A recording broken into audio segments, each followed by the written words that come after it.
Hola, estoy acá. Hola, ¿Qué onda? estamos a... Voy a subir el ¿Todo tono. bien? ¿Y ustedes? Todo tranqui. ¡Qué bueno! Bueno, qué bueno estar aquí de nuevo, otro martes de arte con la Loye. Ya nos interesa el clímax que se generó con la musiquita. Ya están pasando cosas. Ya están pasando cosas. ¿Qué onda? ¿De qué vamos a hablar Me hoy? encanta. Hoy vamos a hablar de la mismísima generación perdida. Me emociono. Sucede. Tengo para contarles de tres grandes artistas hoy que son de nuestra generación, son artistas de entre 30 y 35 años, y vamos a volver a hablar un poco de arte urbano porque son artistas que vienen de ese escenario, de ese lugar, de este movimiento, pero como ya hablamos un poco de cómo nació el arte urbano, cómo llegó a Buenos Aires y cuáles fueron las características que se fueron desarrollando, vamos a hablar un poco más de qué es lo que pasa con tres artistas que hoy son fundamentales de la escena, que empezaron a trabajar cuando tenían entre 14 y 16 años, cuando salieron a fines de los 90, entre mediados y fines de los 90, a hacer sus tags, a hacer sus firmas, pero que han seguido el recorrido desde lugares absolutamente alternativos, y hoy son tres inmensos artistas contemporáneos con trayectorias increíbles y que son de nuestra generación, ¿no? Que podríamos ser nosotros, y que son amigos y que son gente muy fantástica, que nos demuestran que hay otros recorridos posibles dentro de la idea del arte contemporáneo. Vamos, como les dije, vamos a hablar de tres artistas hoy. Ellos son Franco Jazz Fasoli. Vamos a hablar de Nicolás Eber Romero. Lo que digo en el medio siempre son sus firmas, que son parte de su nombre. Y vamos a hablar también al final de Elian Chagali. Como les digo, tres artistas increíbles. Y si les parece bien, podemos arrancar con Franco Jazz Fasoli para conocerlo un poco y hablar un poco. No podés de su decir trabajo, Fasoli que en este seguramente... programa, ¿entendés? O sea, ubicás. La seriedad que mantuve durante 15 segundos. Lo reaguantaste, Santi. Lo aguanté. Gracias. Bueno, sí, para mí ya el nombre está tan instalado, conozco su trabajo hace tanto tiempo que se me pasa un poco por alto, porque ante todo, ya saben, ñoña. Franco trabaja en las calles, en la vía pública, como les decía, desde mediados de los 90, cuando era un adolescente de, no sé, 14, 15 años, y me gustaría, antes de ver todo su trabajo, si quieren lo podemos escuchar un poquito a él, en un video que tiene unos años ya, pero que me parece que marcó su propio destino de alguna forma.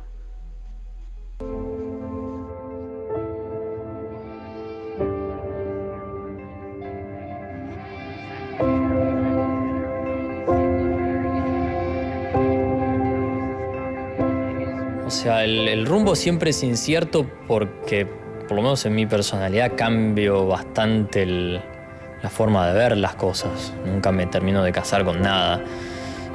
Sí me interesa seguir desarrollando mi obra y que me lleve a donde me lleve. Por eso no me interesa ni casarme ni con el street art, ni con el graffiti, ni con la pintura, ni con el arte contemporáneo en sí, sino el ir, que todo eso en su conjunto me siga llevando a otras ciudades, a otra gente, a otros espacios, a otros formatos, el probar otro tipo de materiales. Si eso sigue así, yo la voy a pasar muy bien. Si yo me estanco en una imagen o en un solo sentido, ahí creo que no la voy a pasar muy bien. El tema es que se siga moviendo el agua siga corriendo. ¿Lo amamos? Divino. Lo amamos. Me acuerdo más o menos en el 2010, cuando empecé a investigar qué pasaba con el arte urbano en Buenos Aires, cuando me empecé a meter más en el tema, Franco era uno de los nombres que siempre surgían en distintas conversaciones y siempre me decían: tenés que conocer la obra de Franco, y realmente me parece un caso excepcional como artista, porque dentro de unas búsquedas muy, muy puntuales, que muchas veces tienen que ver con cuestiones muy personales y con la contracultura, con un cierto sentido de violencia que siempre aparece en sus obras, pero no es una violencia es más una violencia cultural y muy del ser humano. Y ahí en este video que lo escuchábamos hablar, decía esto, ¿no? De no casarse con nada, cómo no se casó con el graffiti, cómo no se estanca y se siente muy bien, y en sus obras se nota muchísimo eso que lo hace sentir bien. Franco tiene formación como escenógrafo, él estudió en el Teatro Colón escenografía, y ya ahí me parece que tenemos una punta fundamental para pensar desde qué lugares fue construyendo su trabajo. Vemos que trabaja en murales enormes y es muy característico de lo que él hace usar materiales alternativos muchas veces. Trabaja mucho con brea o con pintura asfáltica, o con tiza o con carbón, muchos materiales que incluso se lavan con la lluvia, y va buscando las distintas alternativas, y en los últimos años se dedicó muchísimo también tanto a la pintura como a trabajar con papel, como si fueran collages, pero en realidad él va construyendo formas y estos escenarios a partir de recortes de papel. Es una obra bidimensional que a veces lo hace en tamaños inmensos o a veces lo hace en soporte más de estudio o de cuadro más tradicional.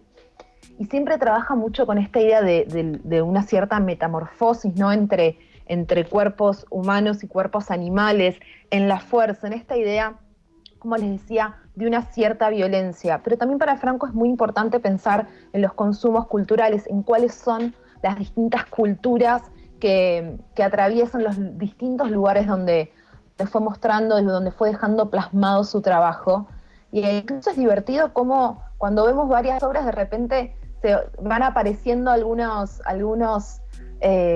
imágenes, se repiten, ¿no? De una obra a otra, las repiensa y las reproduce y cambia el medio, y cambia el material y cambia el soporte. Es un artista súper completo en este sentido, súper multidisciplinario, y es un artista reconocido a nivel internacional, tanto él como Nicolás Romero y Elian Chali, de quienes voy a hablar a continuación, han pasado por más de 30 ciudades por todo el mundo, tienen galerías que los representan en varios países de Europa, en Asia, en Estados Unidos. Son muy guiados, son muy acompañados por la publicación Juxtapos, de la que habíamos hablado en algunas oportunidades como un medio referente del arte contemporáneo un poco más alternativo, podríamos decir, ¿no? Como de ese palo del arte que no tiene que ver con el camino más tradicional de ir a la Escuela Nacional de Bellas Artes y después hacer una clínica con tal artista y pasar por el taller de otro y ganar un premio. Hay de alguna forma como algún recorrido medio establecido del arte contemporáneo más del establishment, y me parece que estos artistas algo que tienen de interesante, además de su obra que habla por sí misma, es el hecho de ir buscando otros recorridos para hacer dentro de las artes visuales y en una comprensión del espacio público. Me parece que tanto Franco como Nicolás y Elian son artistas que se piensan mucho más allá de lo que queda plasmado en una pared, donde siempre están investigando. Como les decía, en el caso de Franco tiene mucho que ver con investigación de lo que es la cultura de cada lugar, de esa contracultura, de pensar los distintos estratos que pueden existir dentro de la idea de violencia, y eso plasmarlo en distintas disciplinas. Franco se define a sí mismo como artista visual, como muralista, que trabaja en tridimensión y que trabaja con papeles cortados, y esto me parece recontra interesante, ¿no? Como cómo son artistas que van trascendiendo un movimiento como puede ser el graffiti, de los comienzos de su carrera, de ese tag, de esa etiqueta que usaba para denominar su trabajo y su permanencia en la vida pública, que es jazz, y trascenderlo sin perder, ¿no? Como toda esa experiencia de la calle, de la vía pública, un sentido de comunidad muy grande, ¿no? No es casual que haya elegido hablar de ellos tres, porque también tiene que ver con un sentido de comunidad compartido, de que son tres grandes amigos, y que los tres no tienen una obra similar. Lo que tienen en común es una forma de habitar el espacio público con un sentido muy actual y muy contemporáneo y de repensar lo que puede suceder en la calle. Así que definitivamente les recomiendo conocer a Franco Jaffasoli, conocer su trabajo, y basta con ver algunas imágenes para empezar a identificarlo en la calle, ¿no? Para empezar a caminar por la calle y decir como, este artista yo sé quién es, yo lo vi este trabajo, ¿Hago un vi comentario? Estas figuras, por supuesto. No, solo para que se note que no se cortó la comunicación. Y encima te interrumpí y me quiero matar. Nos tenés cautivados. Nos tenés cautivados completamente. Y ese video de cómo hacía, esa es tremenda. Pero el video de cómo hacía la pintura en el edificio ese, como re fácil parecía, ¿viste? Como con unos pinceles gigantes, que es como decir, ¿cómo puedes tener un manejo? Brochas. O sea, ¿cómo puedes manejar esa brocha para hacer lo que terminás haciendo? Y hay una línea que pinta sobre el final desde abajo, como quien quiere la cosa, que es la línea de la sombra, que es clave. Decir, ¿cómo lo hiciste así a mano alzada, hermano? Esa brocha. La práctica, bueno. Es increíble, sí. En el caso de Franco, su formación como escenógrafo me parece que se nota mucho en ese dominio del espacio, y además, nada, es un artista que con 35 años tiene 20, 25 años de trayectoria, es una bestia realmente. Esa línea, mira. En el dominio de la técnica, ¿no? Y el extensor, no saben lo difícil que yo tuve intentos muy chicos de usar extensor, que es como este palo que sostiene al pincel, que además vieron el tamaño de pincel, que para pintar una medianera, obviamente un pincel de mano no sirve. Tienen que ser esas super brochas que cargan muchísima pintura, y saber qué tanta pintura está cargando el pincel para que cuando la apoyaste contra la pared no se convierta en... Claro. Si lo entrevistaras, ¿sabes lo que le preguntaría? Le preguntaría como, ¿cada cuánto tenés que bajarte y alejarte o sea, tenés que ir un rato, caminar 2 cuadras, a ver cómo se ve de lejos y volver? O sea, ¿cómo tenés lo que se está... No sé, me parece eso increíble. Tengo que formular la pregunta si lo entrevisto. No, estaría útil que lo grabe de lejos y tenga una pantalla donde pueda ver. Sí, ¿no? Como un dron todo el tiempo. Claro. Bueno, trabajan con planos y la trayectoria y el ejercicio nos hace también tener un control bastante grande, ¿no? de la medida de escala, lo cual no quiere decir que 2, 3 veces al día, sin lugar a dudas, se bajan y miran de lejos. Cada vez que se baja de la grúa, seguramente que aprovecha irse un par de cuadras para atrás para mirar. Los drones hoy en día ayudan a un montón de situaciones. Pero también me parece muy lindo cómo va quedando plasmado ese trabajo en distintas partes del mundo, cómo se vuelve una imagen bastante universal, ¿no? La que él trabaja y donde culturalmente hay algo de la vida social que va quedando plasmado en distintos lugares. Y él también cuenta algo que me parece lindo, es que el hecho de muchas veces trabajar con materiales que con el tiempo se van gastando, se van lavando, le permite volver a trabajar varias veces sobre una misma pared. Hay en esta especie de despegue de por ahí de la cultura del graffiti más tradicional, más del momento inicial en el que aparece el graffiti en Buenos Aires. Hay un entendimiento diferente de cómo habitar ese espacio público y cómo compartir el espacio público con otros artistas. Y aprovecho esto para pasar al siguiente artista, si les parece bien, para que sigamos conociendo más trabajos. Y vamos a hablar de la obra de Nicolás Eber Romero. Nicolás Romero es otro artista que es muralista, que también ha ido trazando su propio recorrido a partir de un inicio en el graffiti. Esta obra que estamos viendo ahora es una obra compartida entre Franco y Nico. Se conocen desde hace mucho tiempo, han viajado juntos muchísimas veces viajaron con otros artistas también para festivales de arte urbano. Los festivales de arte urbano suelen funcionar de manera que consiguen, por ejemplo, un festival en Perú, lo que hace es conseguir la organización del festival muchas paredes y se invitan artistas de distintas partes del mundo a que intervengan esas paredes.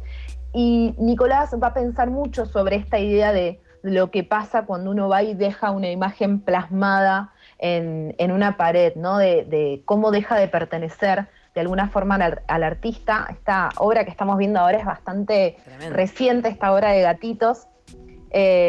Nicolás va a pensar muchísimo en lo que es la cultura de consumo, tiene una mirada política súper interesante, y en los últimos años ha trabajado muchísimo en estas en estas pinturas, en estas naturalezas muertas súper actuales, donde aparecen tantos íconos que tienen que ver con la sociedad de consumo en la que vivimos y cómo eso también va creando una cultura visual. Nicolás me parece que tiene una forma plástica, una forma de pintar que es tan propia de él y a la vez está muy alineada, ¿no? con algunas formas de la pintura, algunas formas que toma la pintura más, o sea, la disciplina es clásica, ¿no? Porque es pintura al óleo o al acrílico, como podría ser una pintura al óleo del siglo XIX, pero lo que va cambiando es como las formas de los contenidos, las formas de plasmar esos contenidos, y el trabajo que hace Nicolás sobre la figura humana es súper interesante. Si bien él también empezó a sus 14 o 15 años trabajando dentro de la línea del graffiti, se despegó bastante rápido de eso, un poco por una necesidad de sumar algo más que letras. Lo que contaba en alguna entrevista es que tal vez no era el lugar donde se sentía más cómodo y le parecía que había algo más que podía como sumar a ese movimiento que además se estaba formando, se estaba fraguando, ¿no? Que con los años va a tener como estas diferenciaciones que hace que el arte urbano argentino sea característico, como lo va a ser el de Brasil y de Nueva York. Pero en el caso de Nicolás me parece que sí hay algo muy interesante, que es su forma de pintar, ¿no? Esa forma tan plástica de pintar, que puede ser en un cuadro o puede ser en una pared, y donde además suma todos estos temas que lo indagan tanto, que para mí esto es algo fundamental de estos tres artistas, como hay lecturas y relecturas sobre determinados temas, como en el caso de Franco hablamos de alguna forma de un vector dentro de sus obras que tiene que ver con formas de violencia y de bipolaridad, y el humano y el animal y lo instintivo. Y en el caso de Nicolás vamos a ver, por un lado, la política muy, muy unida al sentido de sus obras, tanto de sus murales como de sus obras más de estudio, de sus pinturas más de caballete, diríamos. Sus obras se van a mover mucho en el ámbito ¿no? de la bidimensionalidad y de la pintura, a diferencia de lo que veíamos de Franco, que tiene más esculturas, tiene el trabajo con los papeles. Siempre está bueno, ¿no? Ir identificando las diferencias de cada artista, no solamente de las formas y de la estética, sino de las temáticas que van eligiendo representar. Me pareció súper lindo que contaba Nicolás sobre este trabajo con la figura humana, de cómo esas caras que él empezó a pintar, y a veces como si fueran colores que salen por los ojos, como de alguna forma tapando los ojos, porque son ese lugar que conocemos, que es la conexión que tenemos con otros humanos, ¿no? Cómo le damos tanta importancia a la mirada, y él va a trabajar muchísimo desde ese lugar en algún momento de su trabajo. Hoy, como les decía, su obra está mucho más representada a partir de estas ideas de las naturalezas muertas y cómo va trabajando con eso para plasmar una cultura visual contemporánea. Trabaja muchísimo en la calle, algo que me fascina tanto de Nicolás como de los otros artistas de los que estamos hablando hoy, es que siguen habitando el espacio público y repensando el espacio público desde un sentido cultural, no solamente desde tomar e invadir la calle para dejar una pintura, sino, por ejemplo, decía Nicolás en alguna entrevista, de que en los últimos años dejó de firmar sus obras, porque entendió que en el momento que terminaba la obra, realmente pasaba a ser de quien se apropiara de ella, de quien le diera la significación que le diera a cada uno de sus rostros políticos, de Stalin o de los comunistas que suele pintar en sus cuadros, o del millón de gatitos, porque hizo un análisis de que era casi idéntica la cantidad de búsquedas en Google que tenía Trump como que tenían los gatitos. Entonces de repente hay pinturas donde aparece Trump y aparecen gatitos y aparece un celular y aparecen las verduras, donde va encontrando cómo todos estos elementos son parte de nuestra cultura. Es una mirada muy crítica también hacia esa cultura, que él la toma y lo estetiza de alguna forma. Nada, un pintor increíble. De nuevo, como digamos, la capacidad plástica y técnica para pintar estos murales gigantes, de dominar esos extensores, esas brochas y crear imágenes tan atractivas. No sé qué les parece a ustedes la obra de Nicolás. Mal, súper, me encanta, la estoy disfrutando muchísimo, la verdad. Mal, yo también, te he recordado escuchando. Es hermoso, es súper increíble ver a los artistas trabajando. Y esto es algo que cuenta mucho Nicolás también, que le pasa cuando está en la calle pintando. Tanto él como otros artistas callejeros siempre hablan, ¿no?, de lo que pasa cuando están pintando, de cómo la gente se acerca a decir cosas, se siente que están ahí para escucharlos también, ¿no? Como el transeúnte se va volviendo parte de esa cuestión más como performática que tiene el artista callejero. Y me encanta que no hayan abandonado ese aspecto, ¿no? De más allá de trascender la obra del movimiento inicial del graffiti, ir llevándola a distintos lugares, y el reconocimiento que tienen estos artistas a nivel internacional. Acá siempre cuesta un poco, ¿no?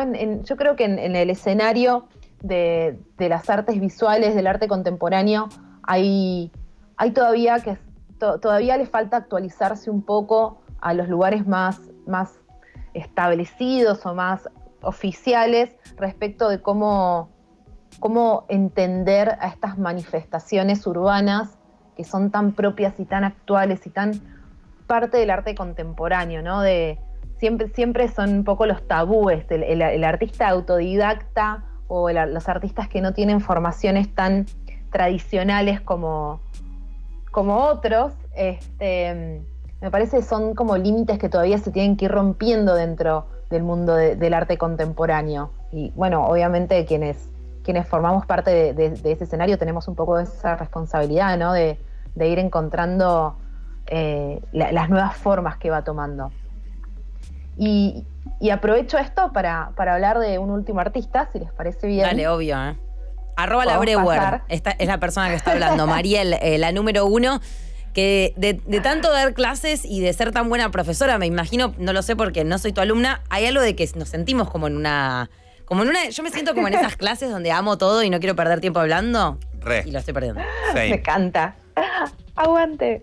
Bueno, entonces vamos con el último artista, un artista que tengo que decir subjetivamente que quiero muchísimo, a los tres los quiero muchísimo, los conozco hace mucho tiempo. Pero vamos a hablar un poco de Elian Chaly. Elian es un artista que tiene 30 años, súper jovencito. Es un artista de Córdoba, que criado y crecido en la ciudad de Córdoba. Realmente una persona fundamental, no solamente como artista, sino también como gestor y agitador cultural, y una cabeza brillante, que ha puesto en su trabajo un foco muy fuerte en comprender arquitectónicamente los espacios y las ciudades. Habla muchísimo de las ciudades, tanto para justificar seguir viviendo en Córdoba y no haberse mudado a otra ciudad, como cada vez que va a trabajar en alguna nueva pared, en algún nuevo proyecto.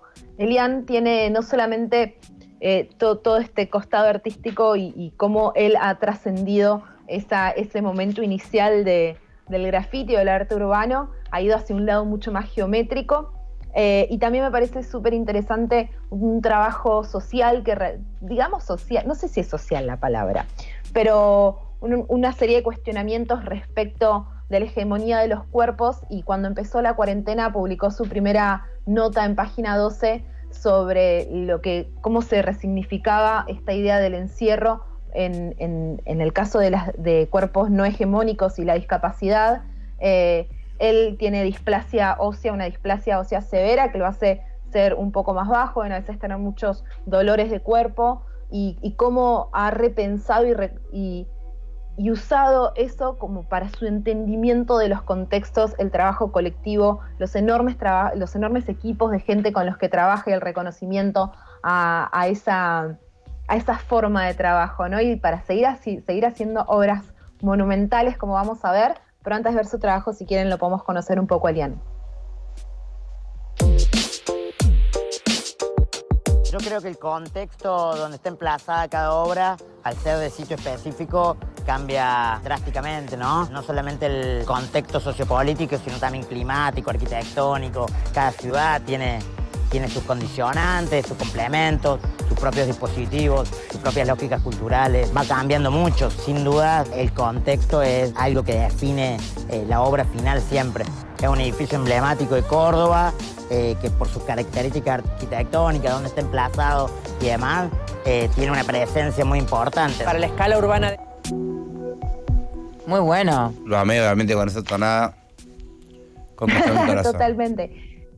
Es hermoso el trabajo que hace en este sentido, ¿no? De esta comprensión de las ciudades, de nuevo, no solamente como una toma de una pared, de ir y plasmar algo, sino en una comprensión muy arquitectónica y de los contextos, de lo que pasa con el clima en cada lugar en el que va y trabaja, hacer un trabajo muy profundo de cada ciudad antes de ir a dejar una de sus marcas. Trabaja muchísimo con estas formas geométricas y me gusta cómo, me parece súper atractivo cómo empieza a romper las arquitecturas a partir de estos trazos geométricos que realiza.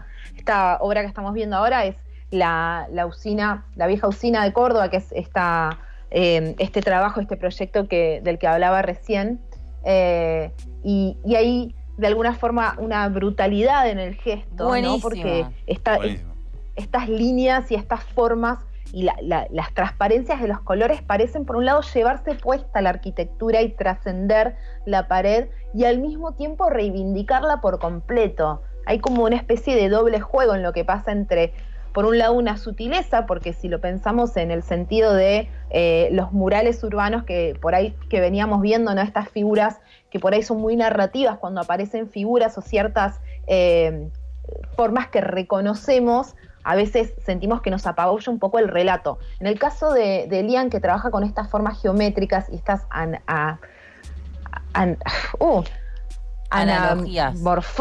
anamorfosis, ahí está, muy perdón. En esto de romper con el punto de vista.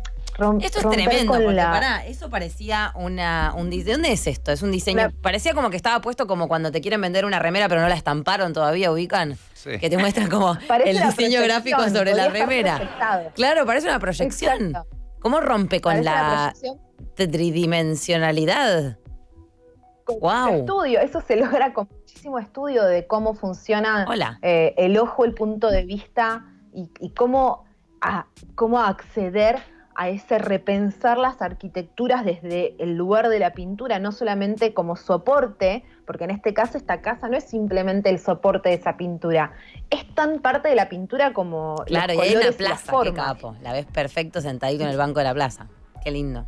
Sí, él cuenta que antes de ir a una ciudad nueva a dejar plasmado un nuevo trabajo, suele usar mucho el Google Street View y recorrer las calles y ver un poco cómo se ven las cosas, porque no puede encarar un proyecto sin entender la lógica de esa ciudad, la lógica de tanto de lo estructural como de los colores, como de lo arquitectónico, cómo cada ciudad funciona para las personas.